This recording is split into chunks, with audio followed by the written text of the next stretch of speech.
Be seated. Who is the most important person in a kingdom or a certain kingdom? And who is the most powerful person in a certain kingdom? Of course, the most important and most powerful person should be the king.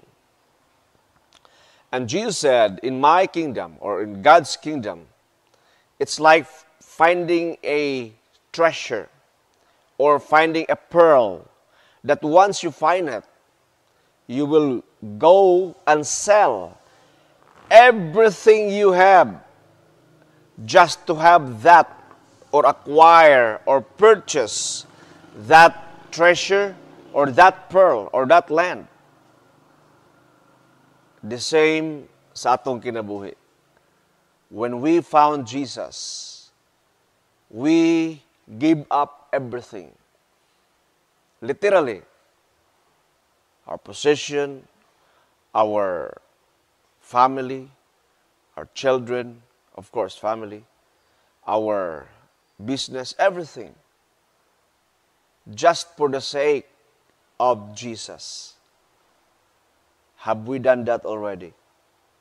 Ato na ba nang nabuhat? The thing is, in reality, when we found Jesus and decided to follow Him, supposedly, dili na kita ang tag-iya sa atong mga anak, sa atong pamilya, sa atong asawa, sa atong trabaho, sa tanan nga atong ipaghinambog kaniadto nga atong gituuhan nga atong bahandi. That is why the one who finds it, ang katunang kita, unsa iyang gibuhat? Niuli siya sa ila, ug gibaligyan niya ang tanan niyang kabtangan. The same with us.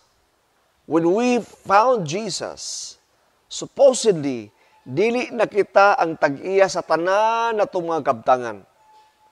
Kaya ato naman ang gibaligya for the sake of Jesus. Dapat ka nang atong iluti, atong balay, atong trabaho, dili na unta na atoa. But the thing is, the king that we encounter or we meet is Jesus. And He is a very merciful king. Ingon siya, okay, now you finds me. The most important thing sa imong kinabuhi, keep what you have.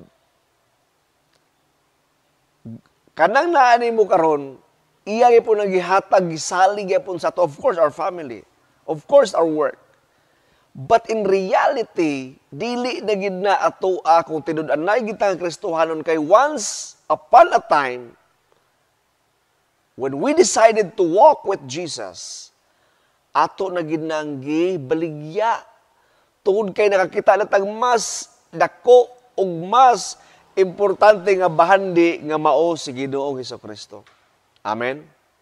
Please stand.